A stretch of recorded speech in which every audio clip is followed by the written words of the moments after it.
전도서는 성경의 분류에서 욥기, 시편, 잠언, 아가서와 함께 시가서로 분류되는 성경입니다. 그 중에서 특별히 잠언과 욥기 그리고 전도서를 따로 묶어서 지혜서라고 부르기도 하는데요. 지혜서라고 부르는 까닭은 이 책들을 읽으면 우리가 지혜를 얻을 수 있다는 겁니다. 어떤 지혜를 얻을 수 있을까요? 성경이 말하는 지혜는 하나님을 아는 지혜입니다. 그러니까 이 책들을 읽으면 하나님을 아는 지혜를 얻을 수 있다는 거죠. 더 정확하게 말하면 우리를 향한 하나님의 뜻이 이 책들 가운데 담겨 있고, 우리가 이 지혜서를 읽을 때 하나님이 우리에게 원하시는 바가 무엇인가, 우리가 하나님의 뜻을 어떻게 알 수 있는가 하는 지혜를 얻을 수 있다는 겁니다. 새벽마다 이제 우리가 전도서를 읽어가게 될 텐데요. 근데 여러분, 이 전도서가 말하는 지혜는 좀 특별합니다. 우리가 일반적으로 생각하는 지혜랑은 뭔가 좀 다른 부분이 있습니다. 전도서에서는요, 권성징악의 이야기를 하지 않습니다. 윤리적이거나 규범적이지도 않습니다. 인과응보의 정신은 전혀 없고요. 좋은 일이 좋은 일이라고 말하지도 않고 나쁜 일이 나쁘다고 말하지도 않습니다. 때로는 전도서 안에서도 일관성이 없게 이야기하는 부분이 있습니다. 어떤 부분에서는 삶을 마치 증오하는 것처럼, 우리가 이 땅 가운데 살아가는 것이 아무런 의미가 없는 것처럼 말하다가도 다른 본문에서는 갑자기 산 개가 죽은 사자보다 낫다라고 말하면서 삶에 대한 굉장한 애착을 보이는 부분도 있습니다. 이야기 자체가 평범하지 않고요. 심지어 이랬다가 저랬다가 하는 것 같아서 전도서를 처음 보면 좀 불편한 느낌이 들기도 합니다. 요새 많이 쓰는 신주어 중에 팩트 폭행이라는 말이 있습니다. 팩트 폭행, 혹시 들어보셨나요? 사실이라는 의미의 영어 단어인 팩트에다가 이 폭력을 가하다는 폭행이라는 말이 합쳐져서 만들어진 신조어인데요. 의미가 이렇습니다. 사실에 입각해서 상대방이 감추고 싶어 하는 것을 드러내는 일. 사실을 말하는데 상대방이 감추고 싶어 하는 것을 드러낸다는 거지요. 그러니까 사실을 말하는데 그게 오히려 지적하는 것이 되고 상대방에게 상처가 되고 불편함을 준다는 겁니다. 예를 들어 이런 게 있을 것 같아요. 예를 들어서 하는 말이니까 진짜 상처받지는 마시고, 예를 들어 공부를 좀 잘 못하는 아이가 있습니다. 근데 그 공부를 잘 못하는 아이에게, 물론 본인은 잘하고 싶지만 잘 안 되는 거겠죠. 그 아이에게 대놓고 야, 너 왜 이렇게 공부를 못해? 라고 말하면 어떨까요? 만약에 어떤 경기가 있었는데 그 시합에서 진 사람에게 당신은 패배자야, 당신이 졌어, 당신 진 거 알고 있어? 라고 말한다면 어떨까요? 이게 분명히 사실이기는 한데 굉장히 불편합니다. 상처가 될 수도 있습니다. 그리고 우리는 그런 걸 예의가 아니라고 말합니다. 그런데 여러분, 전도서 기자의 기술하는 방식이 그것과 상당히 비슷합니다. 보통 사람들은 노력하면 잘 될 거라고 생각합니다. 착한 일 하면은 상 받을 거라고 생각합니다. 나쁜 일 하면 벌 받을 거라고 생각합니다. 그리고 꼭 그렇지는 않더라도 그렇게 믿으며 살아가고 싶어 합니다. 세상의 질서가 그렇게 흘러가기를 원합니다. 세상의 질서가 그렇게 흘러가야 이 세상이 유지될 거라고 우리는 믿습니다. 근데 전도서 기자는요, 그게 다 헛된 거라고 말합니다. 헛되다. 아무것도 아니다. 좋은 것도 아무것도 아니고 나쁜 것도 아무것도 아니다. 그렇게 말합니다. 이 헛되다라는 말은요, 긍정적인 느낌의 어휘가 아닙니다. 공허하고 무의미하다는 뜻입니다.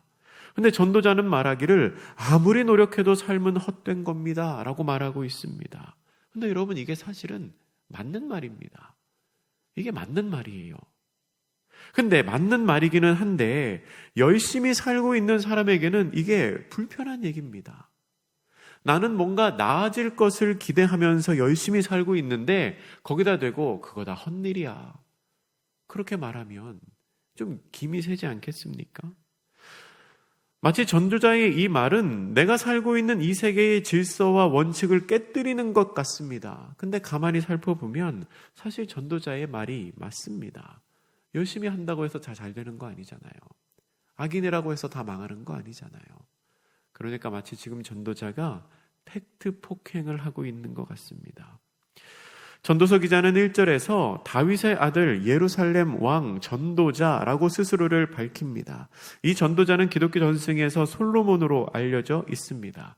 그런데요, 이 말을 하고 있는 사람이 솔로몬이라면 그가 헛되다고 말하는 그 충고가 상당히 설득력이 있습니다. 왜냐하면 솔로몬은 삶에서 본인이 살아가면서 인간이 누릴 수 있는 모든 좋은 것들을 다 누려본 사람이기 때문입니다. 솔로몬은 그야말로 모든 것을 다 가진 사람이었습니다. 지혜가 있었고요, 권력이 있었고요, 부도 있었고요, 명예도 있었고요. 게다가 하나님의 사랑을 받았던 사람입니다. 하나님의 호의까지 누렸던 사람입니다. 모든 걸 다 누려봤던 사람이지요. 아마도 무언가를 가져보지 못한 사람이 인생사 모든 게 다 헛된 거야 라고 말한다면 그가 가지지 못한 것 때문에 열등감으로 인해서 악담을 하고 있다고 우리가 치부할 수도 있을 겁니다. 자기는 가져보지도 않아놓고 저렇게 말해. 못 가져봤으니까 열등감에 하는 말이야. 그렇게 생각할 수 있죠. 근데 솔로몬은 모든 것 다 누려봤던 사람입니다. 다 가져봤던 사람입니다. 그런데 그렇게 다 가져봤던 사람이 모든 것이 헛되다 라고 말하니까 그의 그 말은 상당히 설득력이 있습니다. 이렇게까지만 말하면 전도서가 굉장히 무가치하고 허무한 이야기만 하는 성경인 것 같은데요. 여러분, 사실 그렇지는 않습니다. 우리가 전도서를 잘 읽어가면 그렇지 않다는 것 알 수 있게 됩니다. 우리 오늘 본문의 말씀을 함께 보겠습니다. 1절은 이렇게 기록합니다. 다윗의 아들 예루살렘 왕 전도자의 말씀이라. 아멘. 다윗의 아들로서 예루살렘의 왕이었던 사람은 솔로몬이 유일합니다. 그런데 솔로몬이라고 밝히지 않고 전도자라고 말하고 있습니다. 전도라는 단어는 교회에서 많이 쓰는 단어입니다. 우리가 흔히 많이 편하게 사용하는 단어이지요. 기독교의 교리를 전파한다라는 의미가 있는 단어입니다. 그런데 본문에 나오는 전도는 그 의미랑은 조금 다릅니다. 히브리어 코헬렛이라는 말을 전도자라고 번역을 했는데요. 이 코헬렛이라는 말은 집회의 공식 대변인, 설교자, 총회에서 말하는 사람 같은 의미를 담고 있습니다. 그러니까 어딘가에서 누군가를 대표해서 말하는 사람이라는 거지요. 그러니까 우리가 이 전도자라는 단어를 봤을 때 우리는 전도자라고 그냥 그렇구나 하지만 히브리 사람들은 그때 당시에 배경에 살았던 사람들은 저 사람이 뭔가 대표성을 띠는 사람이구나. 저 사람이 뭔가 공식력을 갖고 말을 하는 사람이구나. 저 사람이 하는 말은 뭔가 권위가 있겠구나 라는 의미로 받아들이게 됩니다. 그런데 그렇게 공식력이 있고 권위를 가진 사람이 이렇게 말을 하는 겁니다. 2절 말씀입니다. 우리 같이 읽습니다. 시작. 전도자가 이르되 헛되고 헛되며 헛되고 헛되니 모든 것이 헛되도다. 아멘. 이 아멘을 하기에 조금 깨름직한 그런 말씀이죠. 모든 것이 헛되도다. 다 헛되다. 여러분, 이 말씀은 전도서에서 아주 중요한 말씀입니다. 헛되다라고 번역된 단어가 히브리어로 헤벨이라고 하는데요. 이 헤벨이라는 단어의 원래 뜻은 입김, 수증기 혹은 한숨을 뜻하는 단어입니다. 잠깐 있다가 사라지는 것들을 의미하는 단어입니다. 분명히 눈에 보였는데 금방 없어지는 것, 그것을 의미하는 단어입니다. 때로는 비현실적이고 일시적이고 덧없는 존재를 의미하는 단어로 쓰이기도 합니다. 그 단어를 우리 성경에서는 헛되다라고 번역을 했습니다. 솔로몬은 그 모든 것이 헛되다라고 말하고 있습니다. 당시에 누구보다도 많은 것을 누리고 있었던 솔로몬이 그렇다면 왜 이 세상 모든 것이 헛되다라고 말하고 있을까요? 학자들은 이렇게 설명을 하기도 합니다. 솔로몬 시대의 예루살렘은 분명히 가장 번영한 최고의 전성기를 누리고 있었습니다. 근데 지혜로운 솔로몬은 이러한 성공과 번영이 영원히 계속되지 않을 거라는 걸 알았습니다. 이 세상에 영원한 것은 없잖아요. 내 당대에는 모든 걸 누리고 모든 사람이 풍족하고 행복하게 사는데 이 행복이 계속 이어지지 않을 거라는 걸 솔로몬은 알았던 겁니다. 그리고 자기가 알고 있는 그 사실을 이스라엘 백성들이 이해하기를 원했습니다. 인간의 모든 업적은 곧 사라질 것이기 때문에 우리는 이 땅의 것이 아니라 더 높은 가치를 추구하며 살아가야 한다는 것을 이스라엘 백성이 알기를 원했던 겁니다. 그래서 솔로몬은 그 이치를 깨닫고서 이 땅에서의 목표와 이 땅에서의 소유는 모두가 헛된 것이다. 내가 지금 그러지 않기를 바라지만 내 때보다, 우리 시대보다 앞으로 더 잘 살 수 있을지 장담을 할 수가 없다. 그러니까 우리가 이 시대에 이 땅의 것들을 바라보지 않고 하늘의 것을 바라보며 살아야 된다. 라는 가르침을 솔로몬이 이스라엘 백성들에게 지금 말하고 있는 겁니다. 여러분이 본문의 2절 말씀은요, 모든 노력과 수고가 가치가 없다고 말하고 있는 게 아닙니다. 이 헛되다는 거는 모든 노력의 가치가 없다, 모든 수고가 의미가 없다 라고 말하고 있는 게 아니고요, 그러한 노력이, 그러한 수고가 가치가 있다고 할지라도 인간 자체가 그 노력을 영원히 누릴 수 없는 유한한 존재라는 겁니다. 누가복음에 나오는 어리석은 부자의 이야기를 우리 알고 있지 않습니까? 그가 노력해서 많은 소출을 얻었습니다. 그 노력이 가치가 없는 게 아닙니다. 많은 소출로 돌아왔으니까요. 근데 그 사람이 내가 창고를 짓고 여러 해 동안 걱정 없이 살겠다라고 했지만 유한한 인간이기 때문에 그걸 누리지 못하는 겁니다. 우리도 내가 지금 노력하고 내가 세워가는 모든 것이 내가 영원히 누릴 수 있는 것이 아니라 그 집은 영원하고 그 아파트는 계속 남아있고 교회 성전은 계속 남아있을지라도 그거를 누릴 수 있는 내가 유한하기 때문에 내 삶에서 그렇게 유한한 존재이구나 라는 것을, 헛되다 라는 것을 깨달으라는 겁니다. 3절 말씀은 이렇게 기록합니다. 해 아래에서 수고하는 모든 수고가 사람에게 무엇이 유익한가? 해 아래에서 모든 것은 다 없어질 겁니다. 사라질 겁니다. 수고가 사라지는 것이 아니라 그 유익을 얻을 수 있는 사람, 그 사람이 사라집니다. 영원한 것은 아무것도 없기 때문입니다. 설사 영원한 것이 있더라도 사람이 유한한 존재이기 때문에 우리의 수고가 우리에게 계속되는 유익을 가져다 주지 못합니다. 본문 4절부터 7절은 이렇게 기록합니다. 우리 4절부터 7절까지의 말씀 함께 읽어보겠습니다. 시작. 한 세대는 가고 한 세대는 오되 땅은 영원히 있도다. 해는 뜨고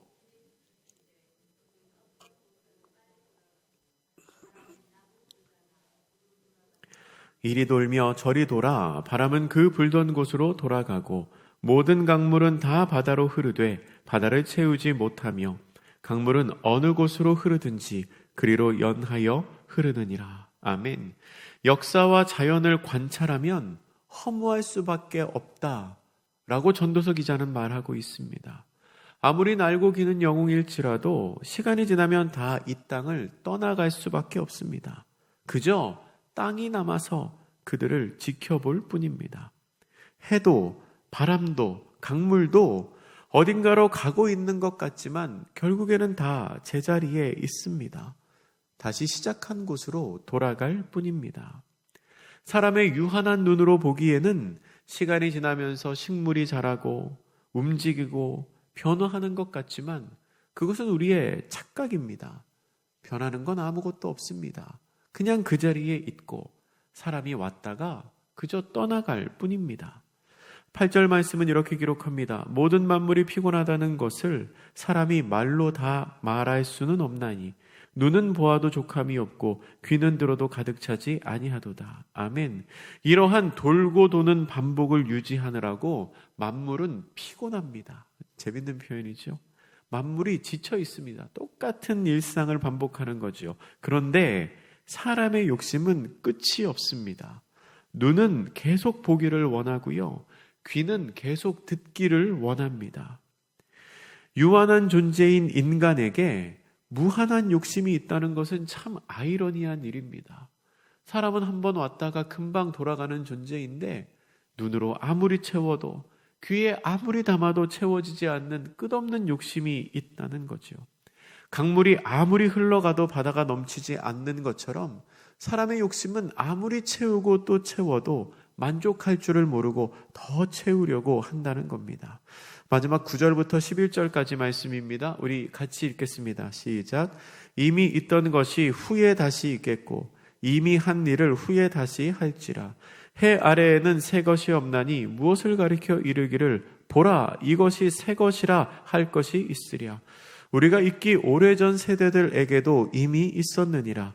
이전 세대들이 기억됨이 없으니 장래 세대도 그 후 세대들과 함께 기억됨이 없으리라. 아멘.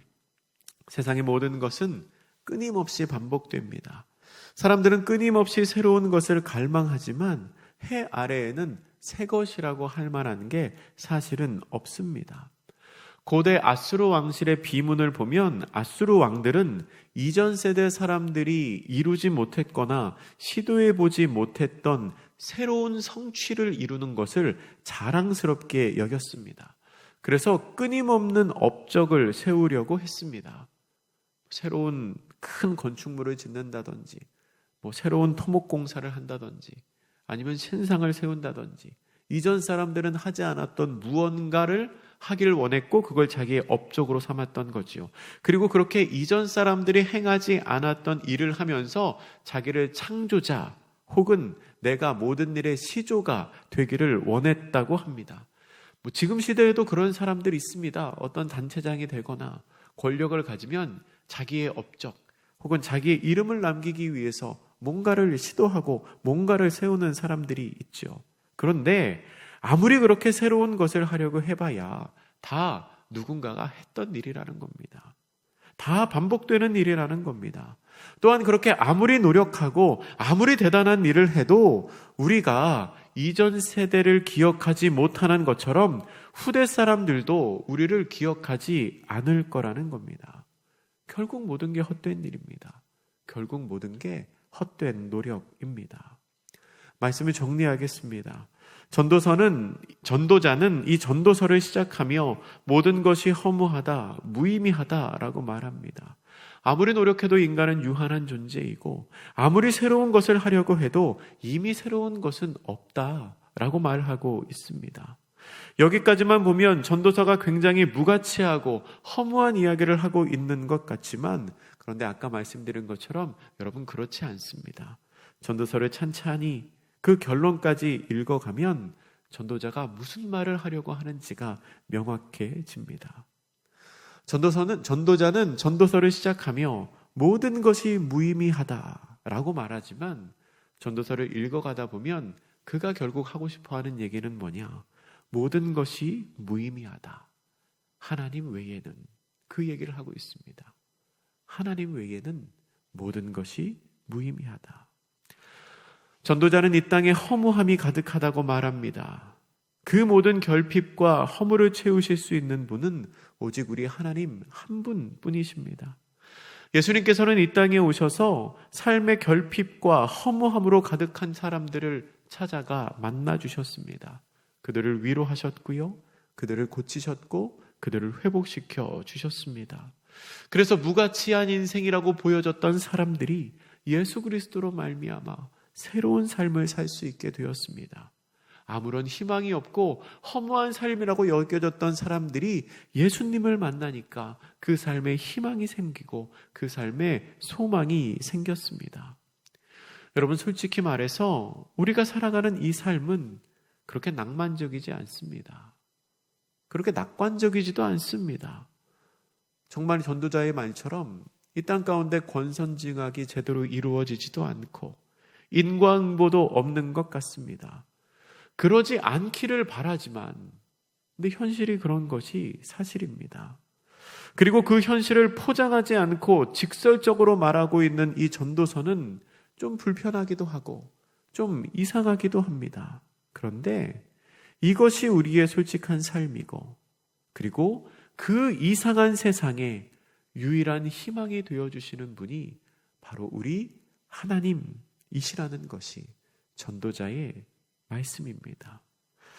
하나님 외에는 모든 것이 무의미하다. 우리가 이 진리를 기억하고 하나님의 뜻을 구하며 살아가는 복된 성도님들 되시기를 주님의 이름으로 부탁드립니다. 기도하겠습니다. 사랑의 하나님, 전도서의 말씀을 우리가 봅니다. 이 땅 가운데 행하는 모든 것이 허무하다는 이 말씀이 참 불편하고 인정하기 쉽지 않지만, 그러나 우리의 삶이 그런 것이 사실입니다. 노력한 대로 다 되지도 않고 내가 기대한 대로 일이 풀리지도 않습니다. 그러나 너무나 감사한 것은 하나님이 우리의 희망이 되시고 하나님이 우리 삶의 의미가 되어주셔서 우리로 하여금 이 땅 가운데 영원한 하나님의 나라를 보며 살게 하시니 감사합니다. 우리가 허무한 이 땅을 보면서 살아가는 사람들이 아니라 영원한 하나님의 나라와 하나님이 우리 가운데 허락하시는 기쁨과 감사와 평안을 누리며 살아가는 사람들 되게 하여 주시옵소서. 그렇게 지혜 있는 사람들 되게 하여 주시옵소서. 감사드리며 예수님의 이름으로 기도드립니다. 아멘.